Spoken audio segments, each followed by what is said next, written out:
Maka menggambar pohon, menggambar hewan, menggambar manusia bagi saya sama, ada ruhnya. Yang nggak boleh itu timsal yu'bad. Dia ada bentuknya, ada ukirannya. Bahkan foto biasa disembah aja nggak boleh. Kalau nyimpan foto istri boleh nggak? Udah. Boleh. Syirik loh. Syirik loh. Kaget. Itu punya foto akhwat ya? Baik. Betul, ya. Baik. Assalamualaikum. Mulkiyah bukan dari Ibnu Taimiyah ya, Mulkiyah dari Said Qutb. Beda. Belajar akidah itu bukan karena simpel atau tidak simpelnya, garis bawahi. Belajar akidah itu wajib bagi orang yang sudah terpapar teori-teori tentang Tuhan, baik aliran-aliran akidah A atau B. Kalau belum, cukup syahadat beres. Maka orang-orang yang nggak mau debat, nggak usah debat, cukup syahadat aja. Ya.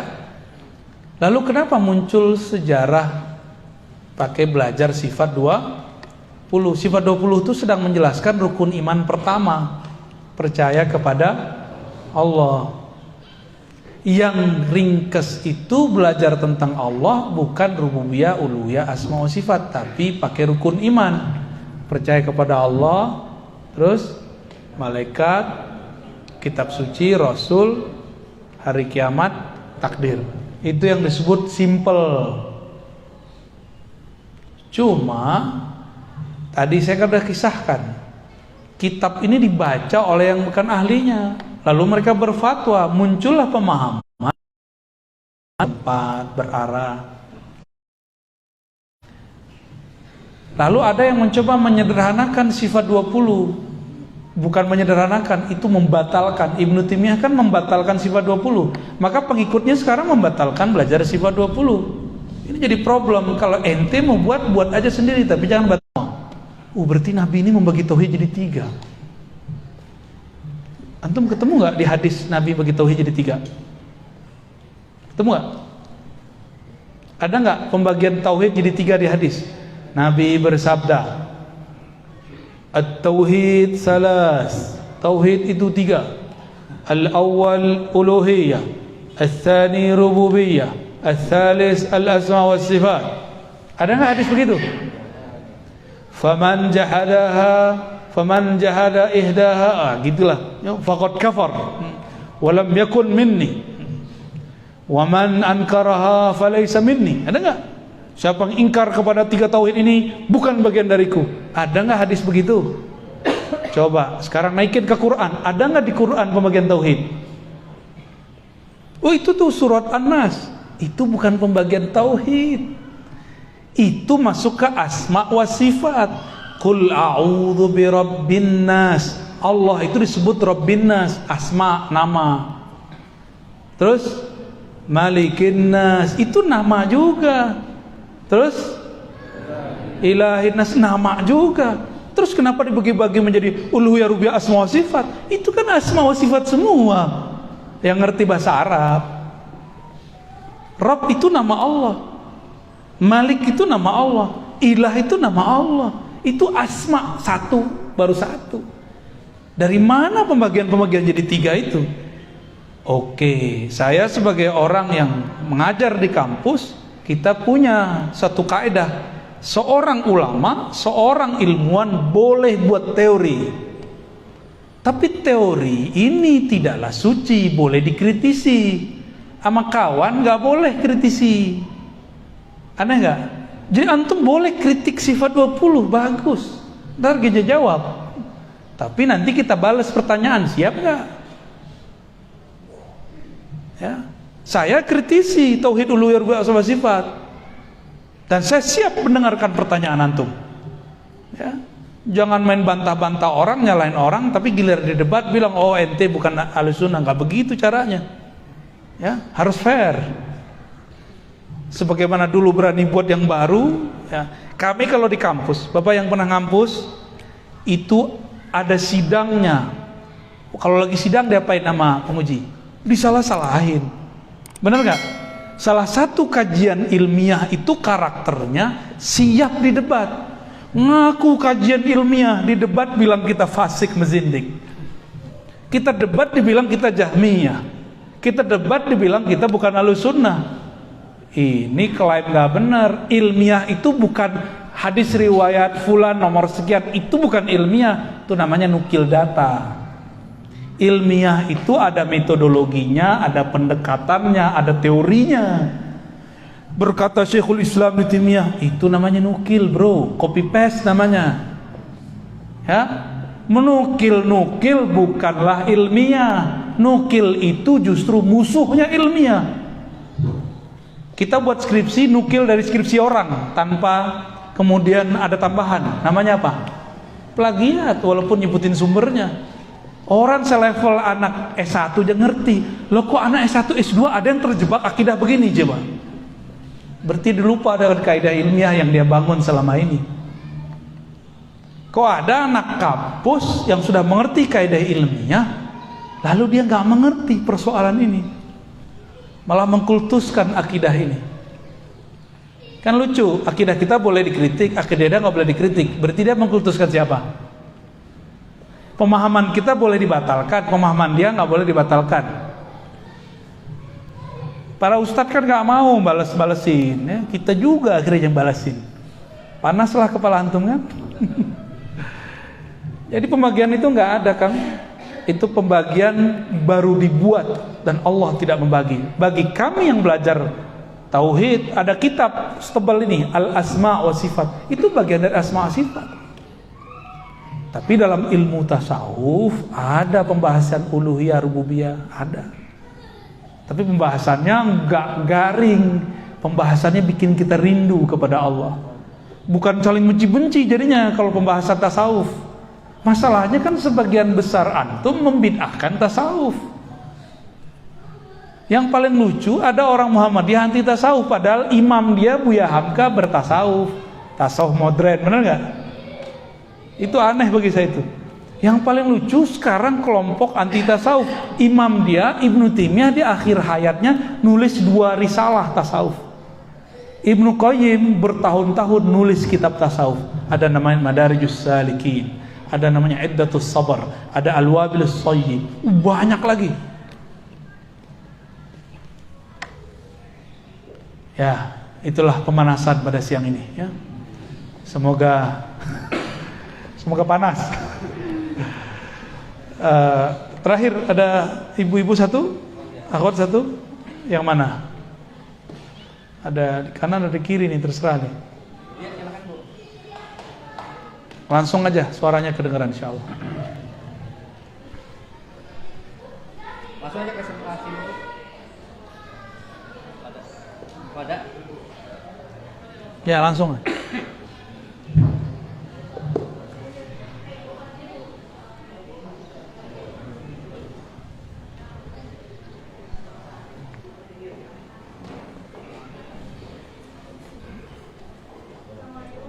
Assalamualaikum. Oke, di luar tema. Baik.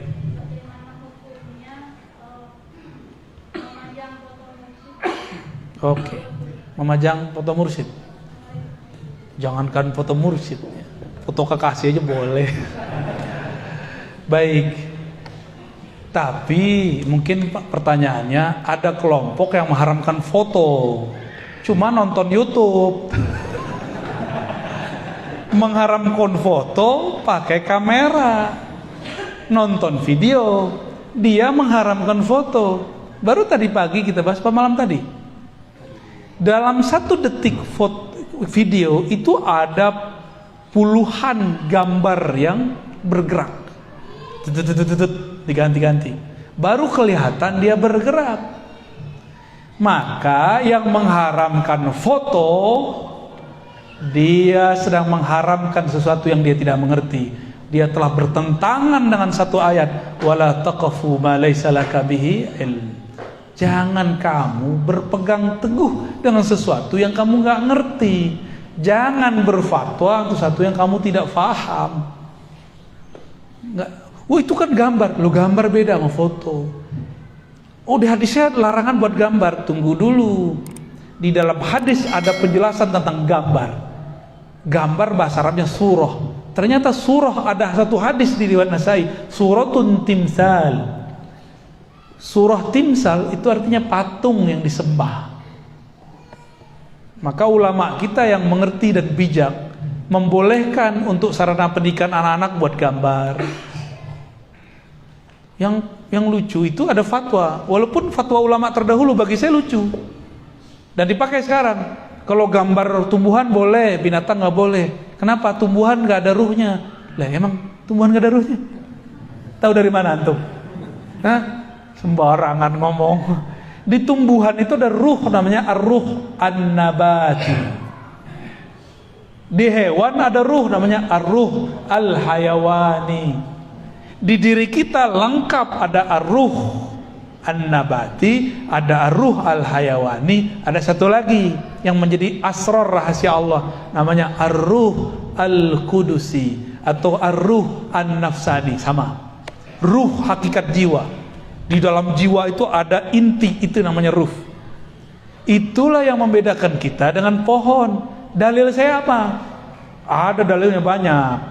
Sabbaha lillahi ma fis samawati wa ma fil. Yang ngerti bahasa Arab, ma dalam bahasa Arab li ghairil aqir. Yang benar pohon itu bukan gak punya ruh, pohon itu gak punya akal, ruhnya ada. Hewan aja gak punya akal kok. Cuma disebut ada akal insting. Nabi ketika bersandar di satu pohon, di satu bukan pohon, kayu, lalu dibuatin mihrab, mimbar. Nabi kemudian meninggalkan itu kayu. Nangis gak kayunya? Hanna hanina. Begitu di hadisnya. Itu kayu nangis, Pak. Kalau nggak ada ruh di dalamnya, mungkin nggak dia nangis. Jadi ciri-ciri ini kayu udah mulai nggak ada ruhnya, itu dia lapuk. Ini masih tahan nggak nih? Ada ruh, Pak, di sini. Ruh nabati. Ya, cuma dia lagi stagnan, nggak tumbuh. Ya, antum masih tumbuh nggak? Yang ada maju, melar. Ya, nasyahnya sudah nggak ada, yang ada melarnya. Oke, bener ya? Tuh perutnya, pegang aja perut sendiri. Jadi alam ini ada ruhnya. Maka menggambar pohon, menggambar hewan, menggambar manusia bagi saya sama, ada ruhnya. Yang nggak boleh itu timsal yu'bad. Dia ada bentuknya, ada ukirannya. Bahkan foto biasa disembah aja nggak boleh. Dia nggak ukiran, dia nggak patung, disembah nggak boleh. Oke, baik. Kalau nyimpan foto istri boleh nggak? Udah. Boleh. Boleh. Syirik loh. Syirik loh. Kaget. Itu punya foto akhwat nggak? Nggak ada. Istri orang nggak boleh, Ustaz. Hah? Istri orang nggak boleh ya? Nggak boleh. Istri mantan orang. Beneran nanti nggak nyimpen? Wah, soleh bener. Godul basor sampai ke dompet-dompetnya coba. Nonton boleh nggak? Nonton berita. Itu ada fotonya nggak? Ada gambar bergerak nggak? Disembah nggak? Ya nggak apa-apa. Ayo yang waras, ya. Ayo yang dalilnya mana? Afalata. Inna fi dzalika laayatin liqaumin yatafakkarun. Ini dalilnya semua dulu kita mikir, jangan mandek. Cukuplah pohon-pohon ini yang mandek kita, nggak usah mandek. Ya, Nabi ketemu Arab Badui. Nabi nanya, karena dia nggak beriman sama Nabi, kamu beriman nggak kepada aku jika aku panggil itu pohon dia datang ke sini? Cobain aja, kata si Arab Badui, ngejek dia ya. Nabi bilang, wahai pohon kurma, kemarilah. Itu pohon membelah tanah dan dia bergerak. Itu si Badui langsung udah beneran ini. Nabi coba antum panggil deh pohon, datang nggak di sini? Lo kenapa nggak bisa datang? Karena nggak tahu nama ruhnya. Itu pohon ada ruhnya. Kenal kita sama ruhnya, bisa dipanggil. Itulah mukjizat para nabi. Jika pada wali disebut karamah, kemurahan Allah itu arti karamah. Karamah itu bukan kesaktian, kemurahan Allah. Kalau Allah nggak pemurah nggak dikasih yang begituan. Gimana? Ya? Terjawab. Boleh nggak pajang foto? Kan itu pertanyaannya. Berarti udah terjawab ya? Boleh, tapi jangan dikultuskan. Ya? Ntar lakinya iri lagi ya.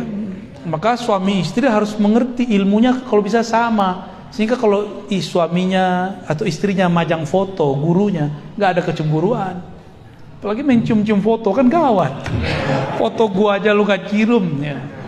Tinggal dijawab kalau suami digituin ya, atau istri gitu ngomongnya. Wah, jangankan foto, yang ada di dalam foto itu aku cium.